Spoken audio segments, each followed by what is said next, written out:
Backstage, Michael Cole interviews Booker T, who is wearing glasses. Booker says he is a highly intelligent man. He's wearing glasses.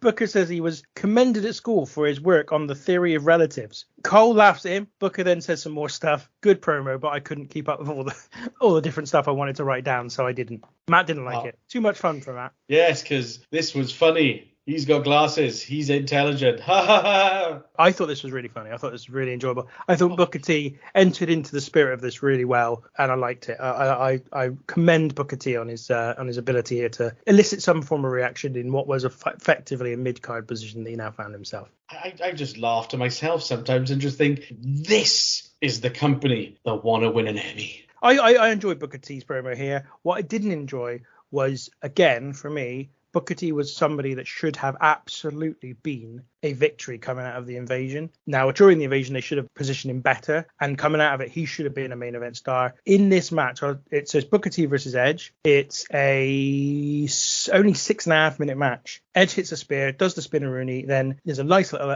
sort of exchange of counter moves, and then Edge hits the Edgecution DDT and gets the win. Now, I watched this and thought, they're pushing the wrong guy. For me, Booker T's a far more star quality, I can't think of the word, but I just felt like Booker T was the guy that they should have been pushing to the top, not Edge, or trying to push at this point. Again, for me, Edge wasn't there at this point. He wasn't at the point where in fairness, they're not pushing him to the moon. They're just giving him a nice mid-card push. But Booker T, for me, was a far more surefire main event guy than Edge.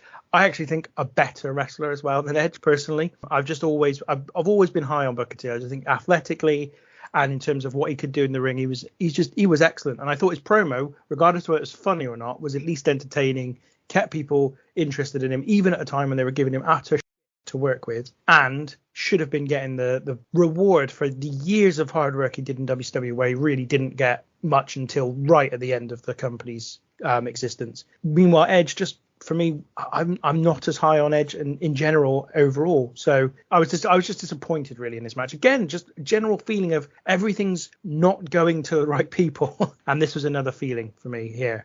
Matt, what did you make of this one? Do you know what?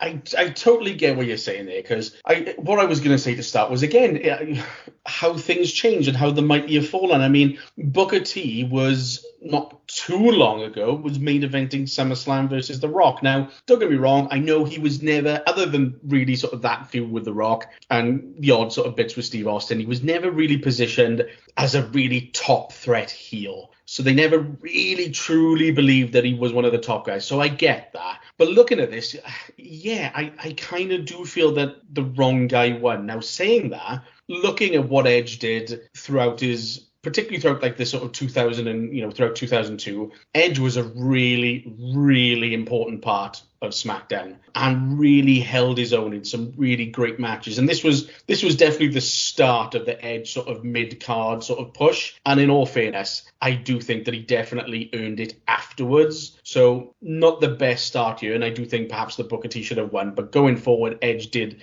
certainly earn the right to get that push, I think. But match quality wise, I mean, speaking of signs as well earlier, Stephen, there was a sign in the crowd that pretty much summed this up. They're fighting over shampoo. If ever there was a storyline that they clearly came up with last minute just to get some guys on the show, this was it. It was over a supposed Japanese shampoo commercial that Edge got over Booker T. Okay, great. At least it's something, I guess. But you wouldn't tell, because this was like I said, it was about 6 minutes. And in fact, I have a funny feeling that they were probably given more time, but it was cut because it felt like they were rushing straight from the off. Really wasn't a lot to it. Quite disappointed, actually. It wasn't that great a match. And like I said, I do think perhaps Booker T should have got the win. Booker, I think, had some real potential over the next probably 12 months or so to be a real I'm not sure top babyface, but a real upper echelon babyface in this company. But I'm sure, Ben, you and the guys covered it when you did WrestleMania 19, and I certainly did recently when I went back and watched that.